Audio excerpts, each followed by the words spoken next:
Nós finalizamos hoje essa série de mensagens que começamos para nos preparar para o Natal.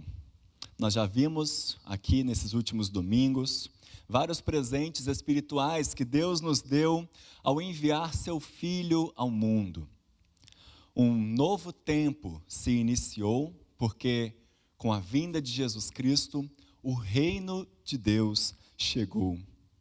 Jesus Cristo é o Emanuel, o Deus conosco, o maravilhoso conselheiro, o Deus forte, Pai da eternidade e Príncipe da paz.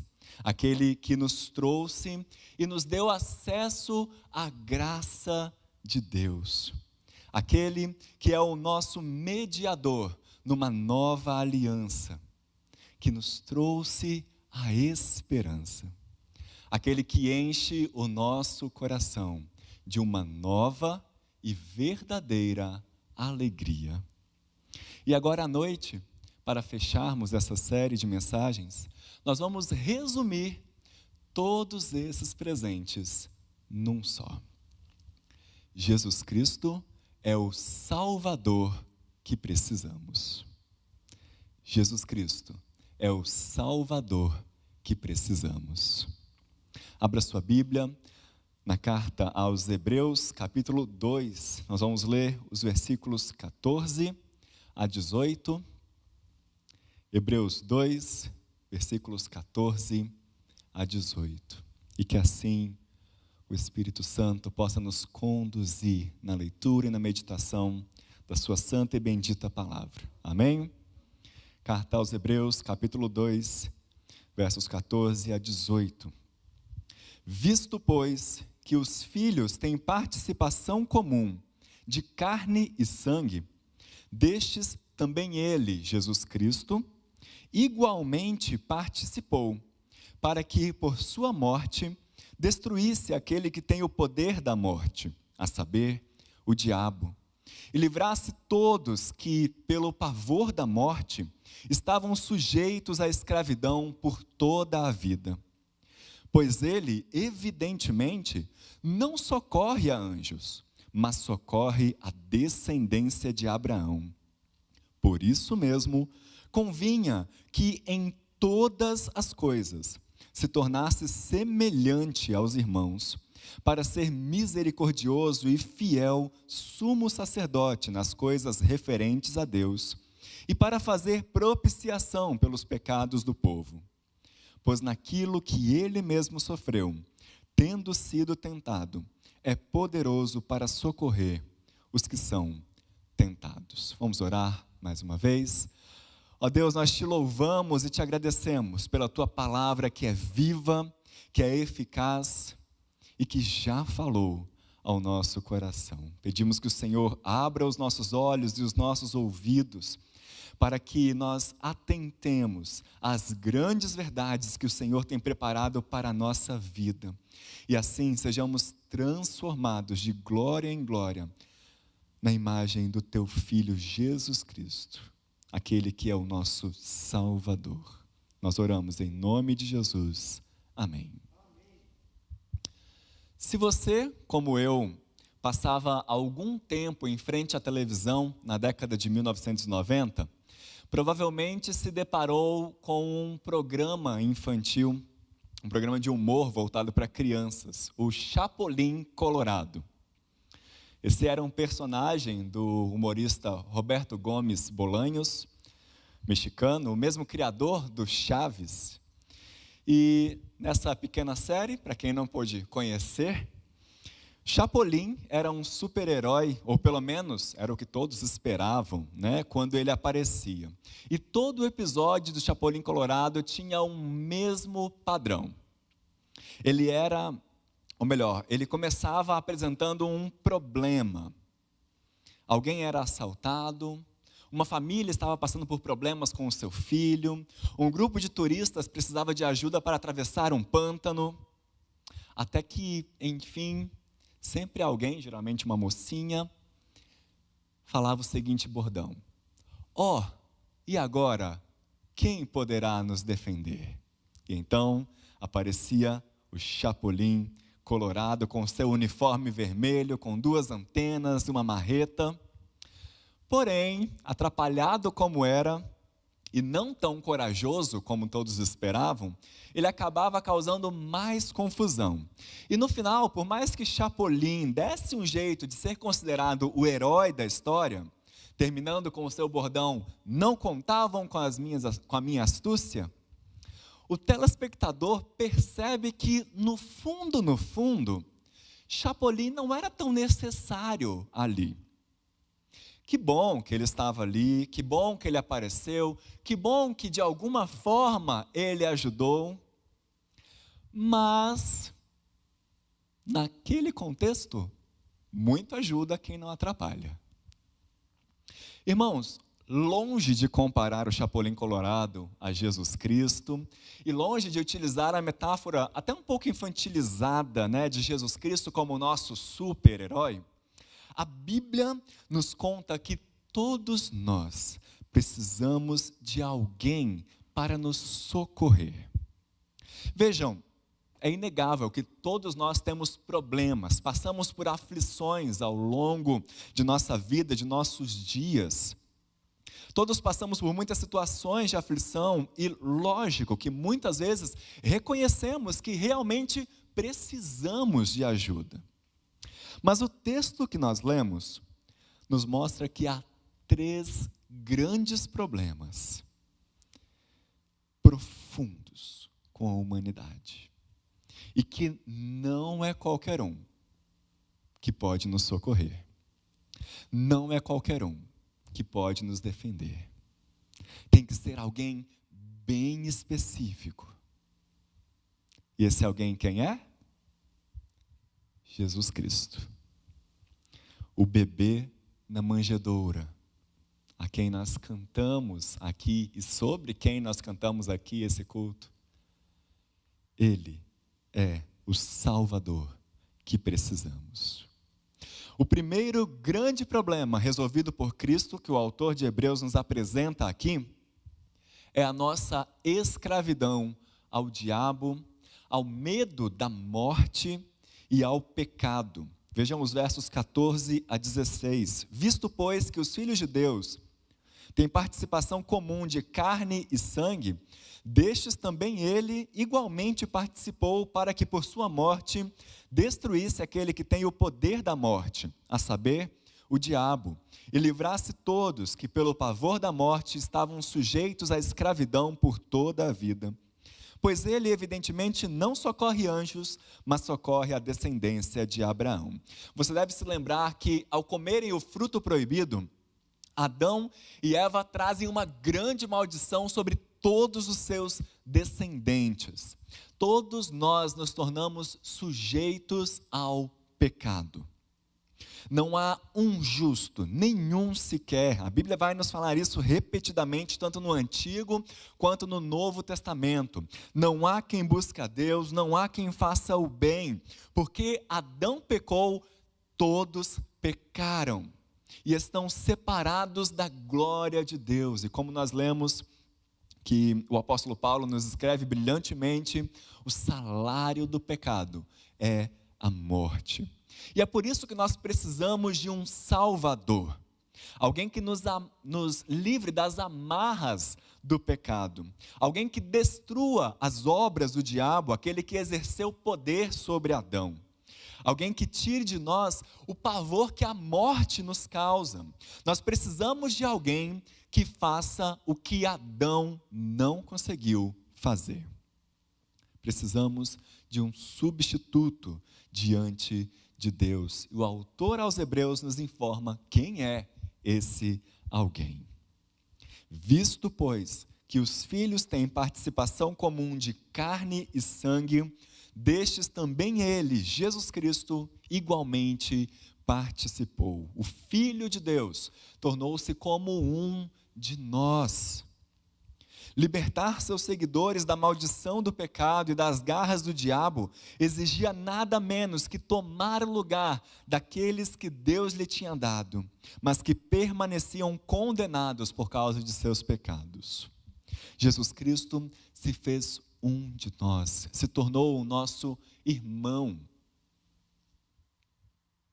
Vejam, nós reafirmamos que Jesus é Deus, Ele tem a natureza divina.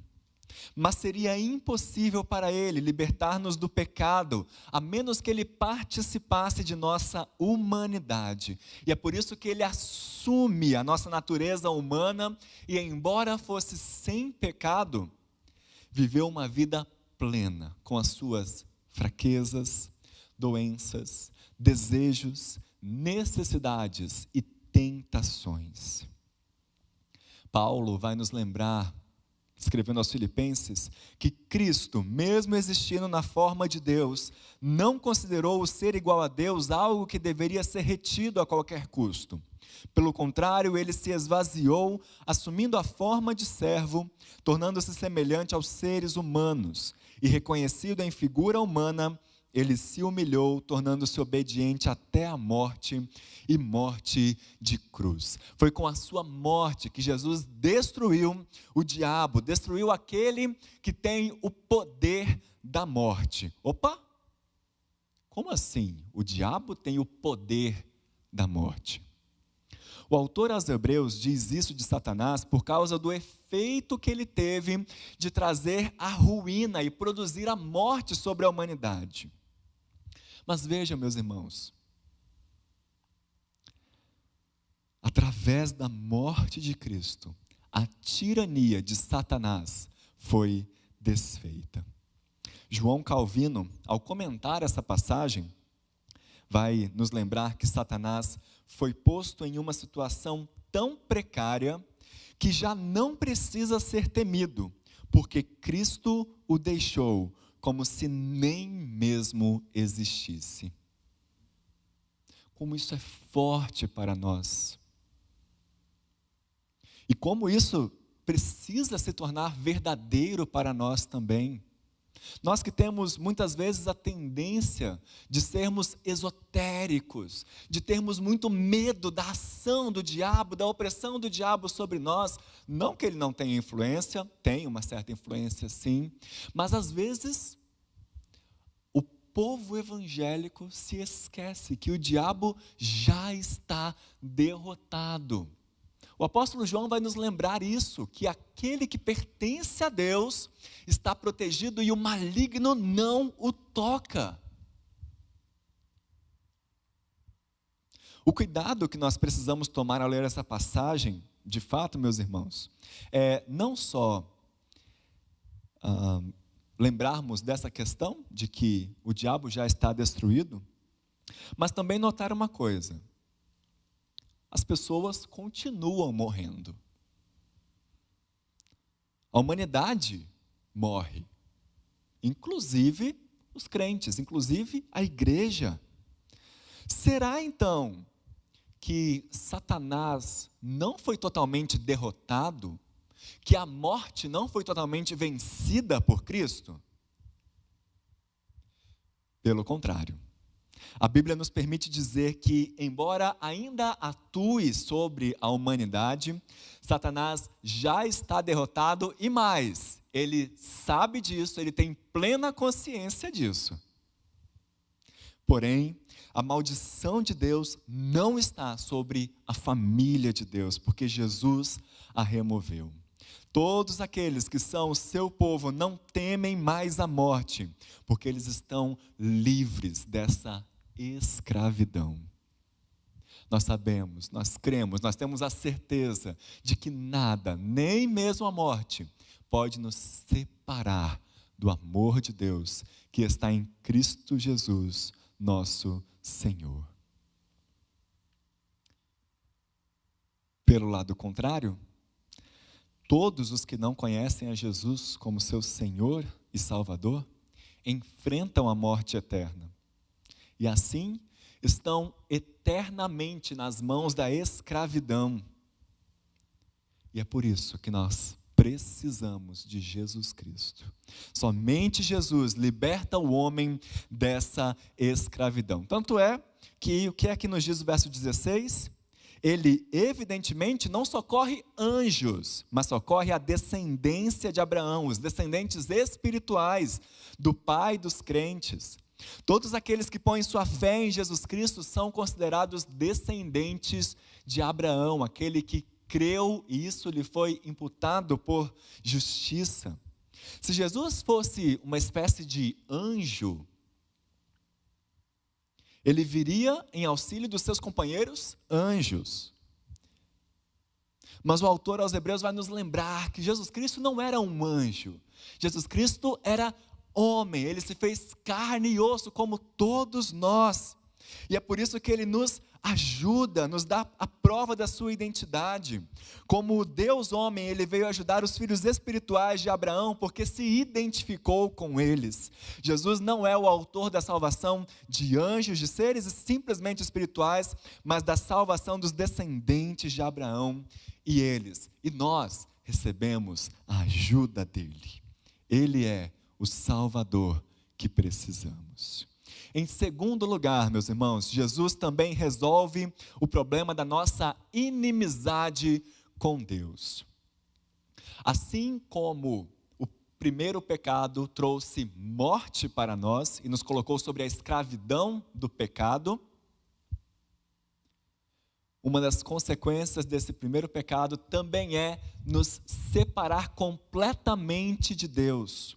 De modo que não só nós somos inimigos de Deus, mas Ele se torna nosso inimigo. A sua ira vem sobre nós. Mas vejam o que nos diz o verso 17. Por isso mesmo, convinha que em todas as coisas Jesus se tornasse semelhante aos irmãos, para ser misericordioso e fiel sumo sacerdote nas coisas referentes a Deus e para fazer propiciação pelos pecados do povo. A ira de Deus estava direcionada a nós por causa do nosso pecado, e nós por causa do pecado estávamos alienados de Deus, longe, distantes, separados dele. Ao tornar-se homem, então, Jesus também assume um grande ofício. Ele se torna o nosso sumo sacerdote diante de Deus. E aqui o autor aos Hebreus coloca duas características desse nosso sumo sacerdote. Ele é misericordioso e fiel. E eu quero chamar a atenção para você, para a palavra misericordioso aqui, porque ela só aparece 2 vezes no Novo Testamento. Imaginem, em 27 livros no Novo Testamento, só 2 vezes a palavra misericordioso aparece. A primeira vez foi o próprio Jesus que a utilizou quando disse: bem-aventurados os misericordiosos, porque receberão misericórdia. E a segunda vez é aqui, nesse texto. E o mais curioso, meus irmãos, é que em Mateus capítulo 5, lá nas bem-aventuranças, nós lemos que a misericórdia deve ser expressa de homem para homem. E aqueles que praticam a misericórdia recebem a promessa de alcançarem a misericórdia de Deus. Ou seja, Jesus Cristo, como um homem, dispensa a sua misericórdia sobre os homens, sobre toda a humanidade. Ele é aquele que derrama sobre nós o seu amor e a sua misericórdia. Ele é o sumo sacerdote que representa o homem diante de Deus, que desvia de nós a ira de Deus, que cura o nosso coração quebrantado, que ergue o caído e ministra as necessidades do seu povo. Enquanto a misericórdia é dirigida ao homem, a fidelidade é dirigida a Deus. Jesus é um fiel sumo sacerdote no serviço a Deus. E aqui a palavra fiel tem um duplo sentido também. Uma pessoa é fiel ao cumprir as suas obrigações e é digno de confiança para as pessoas que confiam nele. E vejam, depois de observar essas duas características do sumo sacerdócio de Cristo, o autor menciona o seu propósito. Cristo faz propiciação pelos pecados do seu povo. Esse termo, propiciação, tem um significado muito profundo. A gente poderia ficar aqui talvez algumas horas elaborando sobre ele, discutindo sobre ele. Mas é importante os irmãos lembrarem o seguinte: no Antigo Testamento, uma vez por ano, o sumo sacerdote entrava no Santo dos Santos, um lugar no centro do tabernáculo, ou no centro do templo também, e aspergia sobre a Arca da Aliança, aspergia sangue sobre a Arca da Aliança, para remover o seu pecado e o pecado do povo. Fazendo uma comparação, então, o autor da carta aos Hebreus vai nos dizer que Jesus ofereceu a si mesmo para que o derramar do seu sangue cobrisse os nossos pecados. E então podemos ser absolvidos, perdoados e restaurados. Jesus colocou o homem e Deus juntos novamente numa harmonia. Jesus, como sumo sacerdote, produziu a paz entre Deus e os homens.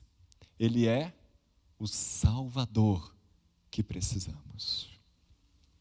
E um terceiro e último problema que Jesus resolveu é a tentação da nossa natureza. Veja aí o verso 18: pois naquilo que ele mesmo sofreu, tendo sido tentado, é poderoso para socorrer os que são tentados. Para o autor aos Hebreus, a humanidade de Jesus é genuína pelo fato de que Jesus também foi tentado.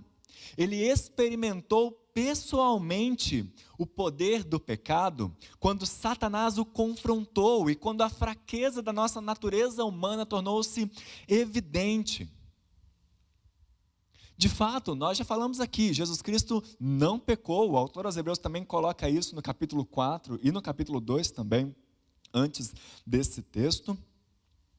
Mas, vejam, Jesus experimentou a fome quando foi tentado por Satanás no deserto, a sede quando pediu água para a mulher no poço de Jacó, o cansaço quando dormiu durante a tempestade no mar da Galileia, experimentou a tristeza quando chorou diante do sepultamento de Lázaro. Como sumo sacerdote, através da sua obra sacrificial, Jesus removeu a maldição que Deus havia colocado sobre o homem. Por causa do perdão dos pecados, o amor de Deus flui livremente em direção ao redimido. E Jesus, então, se coloca pronto para nos ajudar em todo o tempo. Aqueles que estão sendo tentados podem experimentar a ajuda ativa de Jesus. Eles podem esperar nada menos que o perfeito entendimento de Jesus, porque ele mesmo sofreu quando foi tentado.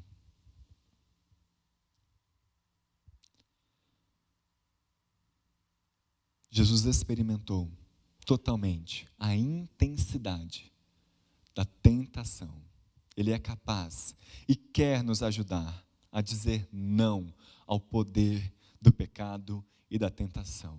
Jesus mostra a sua misericórdia, paz e amor a nós. Mais uma vez, citando o que João Calvino comenta sobre esse texto, ele diz algo que eu achei belíssimo, meus irmãos. Vejam só. Portanto, quando nos sobrevém toda sorte de males, que isso nos sirva de imediata consolação, a saber, que nada nos sobrevém sem que o Filho de Deus já o tenha experimentado em sua própria pessoa, para que pudesse ser-nos solidário. Nem duvidemos de que Ele está conosco, como se Ele mesmo sofresse a nossa própria dor. Jesus Cristo tomou o nosso lugar, Ele sabe o que é ser tentado e por isso mesmo, Ele, que é fiel e misericordioso, pode nos socorrer. Nós precisamos, meus irmãos, de alguém que nos livre do poder do diabo, do pecado e da morte. Nós precisamos de alguém que nos livre da ira de Deus. Nós precisamos de alguém que nos socorra em meio às nossas tentações. O nosso dinheiro não é capaz disso. A nossa família não é capaz disso. A nossa igreja não é capaz disso. A educação espalhada pelo mundo não é capaz disso. Os nossos políticos não são capazes disso. E nem mesmo se o Chapolin Colorado existisse, a sua astúcia não seria capaz disso. Somente Jesus Cristo, o Filho de Deus, destruiu o diabo, o poder da morte e a nossa escravidão ao pecado. Somente Jesus Cristo, o Filho de Deus, morreu em nosso favor para tornar o próprio Deus favorável a nós. Somente Jesus Cristo, o Filho de Deus, é poderoso para nos socorrer em momentos de tentação. Ele é o Salvador que precisamos. E esse Salvador, meus irmãos, que nasceu numa humilde manjedoura, nos chama para o recebermos. A todos aqueles que se veem cercados pelo pavor da morte, a todos aqueles que se veem presos nas armadilhas do pecado, a todos aqueles que se percebem perseguidos por aquele que um dia teve o poder da morte, Jesus Cristo diz: venham a mim e vocês acharão descanso. A todos aqueles que sofrem com a culpa, que não se acham dignos de receber o amor de Deus, e realmente não são, Jesus Cristo diz: venham a mim, porque eu sou o caminho, a verdade e a vida. A todos aqueles que diariamente lutam contra o pecado, contra as tentações, contra as enfermidades, contra as aflições, os problemas dessa vida, Jesus Cristo diz: venham a mim. Eu já experimentei isso que você está sentindo, por isso dia e noite estou diante de Deus Pai, intercedendo por você. Ele, e somente Ele, se tornou homem como um de nós para inaugurar um novo tempo, o reino de Deus, destruindo o diabo, levando para longe o medo da morte, nos tirando da escravidão do pecado e nos levando para o seu reino. Ele, e somente Ele, é o Emanuel, o Deus conosco. Ele, e somente Ele, torna a graça de Deus disponível para todos nós a todo momento, sem preço algum. Ele, e somente Ele, é o mediador de uma nova aliança entre nós e Deus, de modo que a ira de Deus e o seu castigo que viriam sobre nós foram desviados. Ele, e somente Ele, nos trouxe com a sua vida e sacrifício a paz que excede todo entendimento. Ele, e somente Ele, faz brilhar uma nova esperança sobre nós. Ele, e somente Ele, nos dá uma verdadeira alegria e razão de viver. Que Deus seja louvado, meus irmãos, pelo presente inestimável que nos enviou no Natal. Jesus Cristo, seu Filho, nosso irmão, o Salvador que precisamos. Amém.